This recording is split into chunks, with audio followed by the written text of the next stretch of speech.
Previously on Destiny.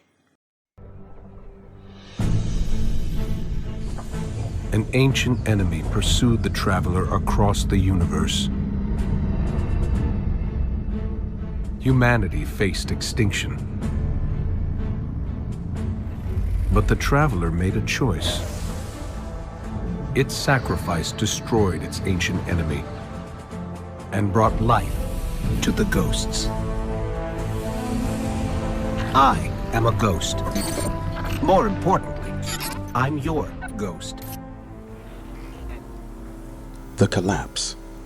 Many Guardians have heard the stories. What is unclear, however, is how these colossal Golden Age vehicles were able to escape their beloved blue planet. That humanity would stare out at the galaxy and know that it was their destiny to walk in the light of other stars. Welcome back, Guardians. My name is Samlab. I would also like to welcome you to the Exodus program. As we draw closer and closer to Lightfall, it still remains a mystery, and there is still so much that isn't understood about what comes next in the story of Destiny.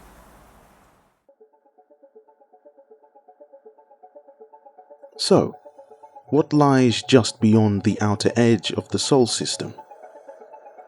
The most important thing to remember is that it is a territory belonging to the Nine. But before we get started, please stand by as we run diagnostics. What is the Exodus Project?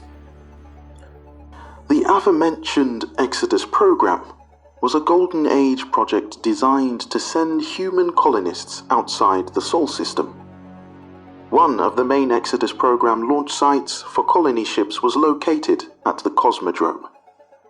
History dictates that colony ships are a type of human spacecraft that date back to the Golden Age.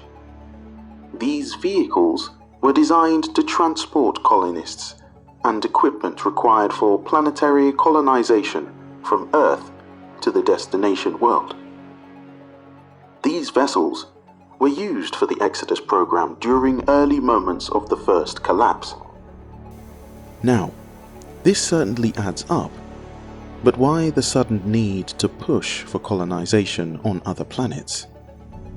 The Exodus program was an evacuation effort led by Rasputin and his submines at the beginning of the collapse.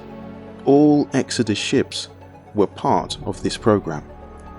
Many believe that when Maya Sundress, an Ishtar Collective researcher, peered into the future aided by Rasputin, both Warmind and scientist were changed forever. But what did they see? Lore states that Maya returned home to be with her partner, knowing the end was on the horizon. It is my understanding that the Warmind Rasputin took a different approach by initiating the Exodus program. During the run of the program, numerous colony ships were built and launched from places like the Cosmodrome in Old Russia, at the height of the Golden Age. While most were bound for locations within the solar system, at least one, Exodus Black, was intended to colonize a world in the Kepler 186 system. Unfortunately for Exodus Black, the Vex forced it to crash land on Nessus and exterminated the crew and passengers.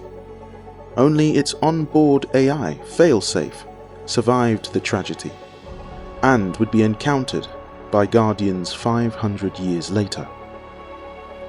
The Kepler 186 system is home to Kepler 186f, the first validated Earth-sized planet orbiting a distant star in the habitable zone, a range of distance from a star where liquid water might pool on the surface of the planet.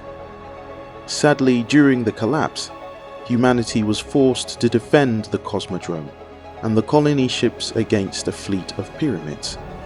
Many were prepared for emergency launches, but supposedly never made it off the ground, or so it would seem. Besides launching colony ships, the Cosmodrome was vital for its planetary array, which maintained contact with the colonies, and for housing the Warmind Rasputin, who was responsible for protecting Earth from outside threats. Part of this program included the initiative codenamed Skywatch. It was built to maintain communications with Earth's colonies. One of these facilities raises an alarming question. What is the Jovian complex? Glad you asked. The Jovian complex is a location in old Russia, Earth. It was used for keeping in contact with colonies beyond the asteroid belt. If there was a complex dedicated to remaining in contact with the Jovian colonies, then perhaps mankind made it to the Jovians. But in what condition? Then, what is the Jovians? To break things down a little further, have a listen to this lore entry from the Book of Dawning Delight, titled You Get Used to Him. Thus it reads. "Oh, that's Zer," she said, unconcerned. "He comes through every so often and sells particular hard-to-find things." She considered him for a moment, then added, "Could do with a bit of a wardrobe update, if you ask me, but he's otherwise harmless."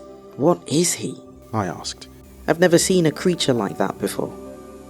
"Zer is, I believe he's called a Jovian. They're from out beyond even the reef. I'm afraid I don't know much else about them. But they're friendly? Well, they don't attack us, if that's what you mean. I don't know that I'd call Zer friendly, but he's not hostile. I felt more at ease after our conversation, though I still could not shake my fear. For many months I jumped every time I saw him and had to fight back the instinct to hide. Eventually, I grew used to his presence. I even began to appreciate his predictability. It became a symbol that everything was functioning as it should. The fear evaporated with time. I have often found that my first reaction to new things is fear. Perhaps it's the way for everyone. However, I have also found that if I accept and acknowledge my fear, it is easier to push through until I am no longer afraid. The new thing has almost never been as frightening as I first feared. There you have it. Here, we get a glimpse at some part of the truth surrounding Zer and his people, and where they might be located. In the universe of Destiny, the Jovians are worlds beyond the reef. It is believed that humanity colonized these worlds during the Golden Age, but very little is known about them, as ships from the Last City have rarely attempted any journey to Jupiter or beyond. A group entity known as the Nine now rules the Jovian worlds. They control unknown space, a mysterious realm whose nature is poorly understood.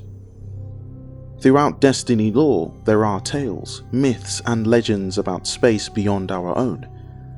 Yet, other than perhaps the Cabal or the Elixni, humanity seemed to be lacking information. That was until we got Season of Plunder lore, which included some flavor text and a big lore entry from the exotic armament Quicksilver Storm, pointing to another truth, that the Exodus program was in fact successful, and colony ships survived the collapse, arriving at their destination safely. But, other than what Bungie has shown during the Lightfall reveal, information isn't really lying around in plain sight, is it? For now, that's all I have for you. Hopefully you have found this video helpful and easy to understand. If you did, be sure to comment below and give this video a like. Consider subscribing and click the bell notification to find out when my next video goes live. And if you'd like to help the channel keep going, then consider buying me a coffee, because every little helps. Remember that no matter what you're facing at this moment in time, you can do all things. Stay safe and Godspeed.